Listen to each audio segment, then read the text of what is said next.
Dedektörburada.com'dan herkese merhaba.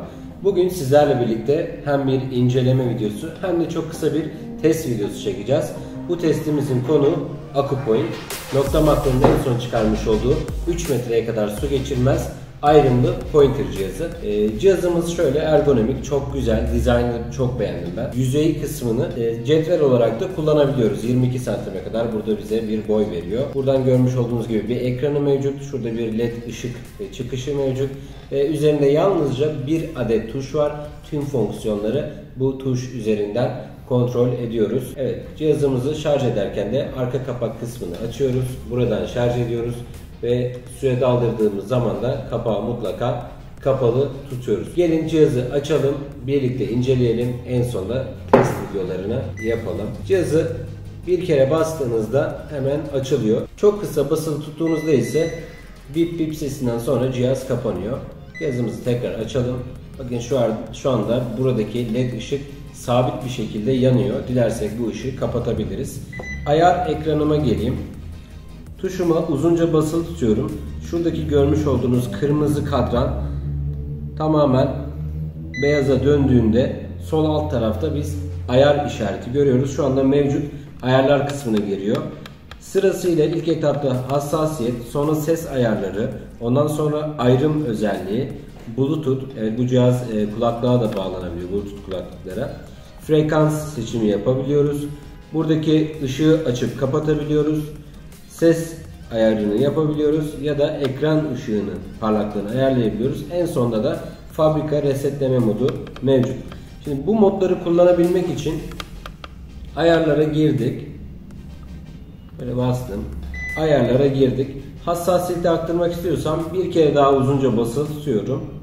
Şu anda hassasiyet modunda. Arttırmak istediğim zaman kademe kademe basıyorum. Örnek veriyorum, 7. hassasiyete kadar aldım. Bu ayarı kaydetmesi için ayarı aldıktan sonra bekliyorum. Bir sonraki ayara geçtim diyelim. Ses ayarı yapacağım. Tuşa uzunca basıyorum. Her tuşa bastığımda mod değişimi yapar. Şu anda ses modunda. Bıraktığım zaman otomatikman kayıt yapıyor. Bir sonraki ayarım benim ayrım özelliği. Bastım. 2 numaralı kısım ayrım özelliğinin olduğu yer. Burada tamamen demire kapalı olan kısım. 2'de kalsın. Ayrım yaptığımız zaman birlikte görelim. Bıraktım. Kayıt yapacak şimdi. Kayıt yaptı. Tekrar menüye geldi. Buradan kulaklık bağlamak istediğinizde uzunca basılı tutuyorsunuz. Şu anda aktif hale getirmek için bir kere bastım. Bluetooth modu açık. Bir kere daha bastığımda ise Bluetooth modunu kapatıyorum. Hızlıca geçtim. Şuraya geldim. Bluetooth. Sonrasında frekans tarama. Frekans tarama ne işe yarar? Eğer arazide farklı çalışan bir cihaz varsa cihazın etkilenmemesi adına bu cihaz için en uygun frekans aralığını seçebiliyorsunuz. Bu da aydınlatma ışığı. Şuradaki ışık. Basılı tuttuğum zaman ayarlar kısmına girdi. Bir kere bastığımda kapanır. Bu şekilde kaydetmek istersen bekliyorum. Kaydedince otomatikman çıkış yapıyor. Cihazın ses ayarını yapacağım. Şu an cihazı en son ses kademesinde ayarı bıraktım. Burada ekran parlaklığı ile ilgili, en sonda ekran parlaklığı ile ilgili basılı tuttum. Bu şekilde bırakırsam ekran sürekli açık olacak ancak parlaklığı az olacak. Şu şekilde tuttuğum zaman da ekran parlaklığı sabit bir şekilde yanıyor olacak. En sonunda dediğim gibi fabrika ayarlarına bastığınız zaman cihaz otomatikman şurada görmüş olduğunuz gibi fabrika ayarı yaptı. Kalibrasyon yaptı. Cihazda dikkat etmeniz gereken şeylerden bir tanesi, bu cihazı açarken herhangi bir metale tutmamanız gerekiyor. Çünkü cihaz açıldığı andan itibaren otomatikman kalibrasyon ayarı yapar. Bir kere bastık, açtık. Bu şekilde şu anda kalibrasyon ayarı yapmış olduk. Cihazın diğer önemli meselelerinden bir tanesi de şarj süresi. Bu cihazı yaklaşık 2 ila 3 saatte şarj edebiliyorsunuz. Cihazımızın arayüzünü birlikte inceledik. Paket içeriğine de bakacak olursak cihazın kendisi üzerinde mevcut koruma kapağı var ve bir adet de yedek paket içeriğinde beraberinde geliyor. Şöyle bir koruma kapağı mevcut. Bu aynı zamanda kazı yaptığınız zaman bobin başlığının zarar görmemesi için önemli bir kapak. O yüzden üzerinde bulundurmanız faydalı. Şarj kablomuz mevcut burada. Yedek contamız var. şu arka kısımda, şu kısımda bir adet contamız mevcut.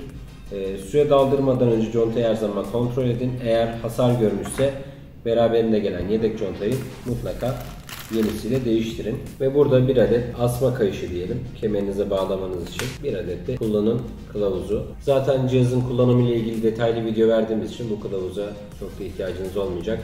Cihaz yeni üretildiği için şu anda yurt dışı paketi İngilizce kılavuzuyla geliyor. Hoparlör kısmı burada. Yani bu kapağı çıkardığınız zaman ses cihazdan gelmez. Bu şekilde kapattık. Hadi gelin hep birlikte küçük bir test yapalım. Peki birkaç soru sorabilir miyiz?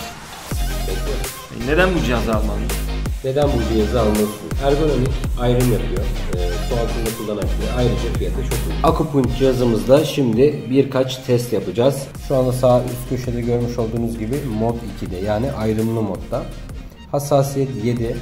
Hassasiyetini biraz daha arttırabilirim.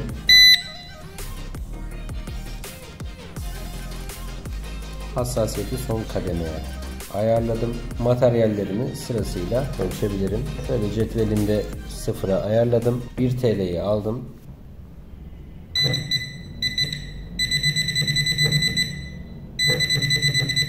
Evet, yaklaşık 7 santimden 1 TL'yi algılıyor. Sıradaki materyalim burada bir altın bilezik.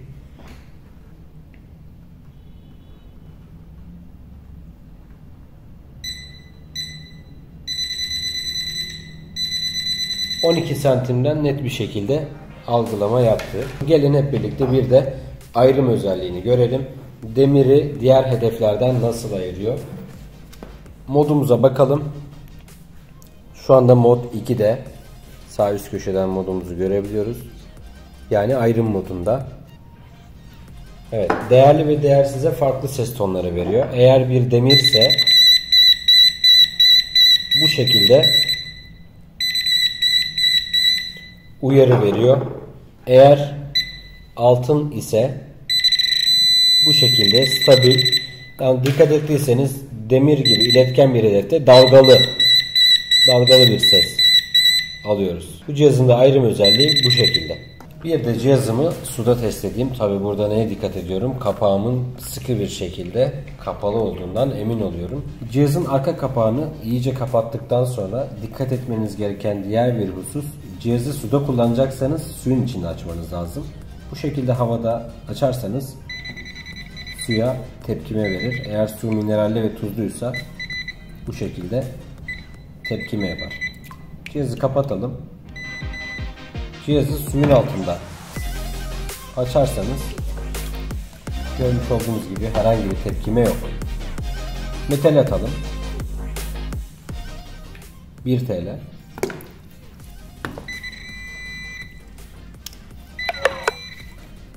Suyun altında tespiti gayet net bir şekilde bakın yapıyor.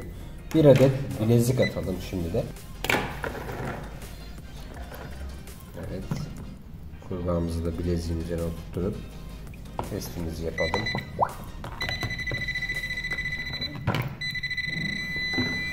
Evet. Bir de demir ayrımını görelim su içerisinde.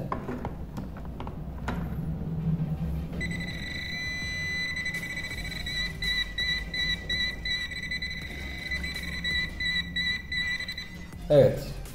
Bu cihaza sahip olmak istiyorsanız dedektör burada farkıyla sahip olabilirsiniz. Sevgiyle kalın. Hoşça kalın.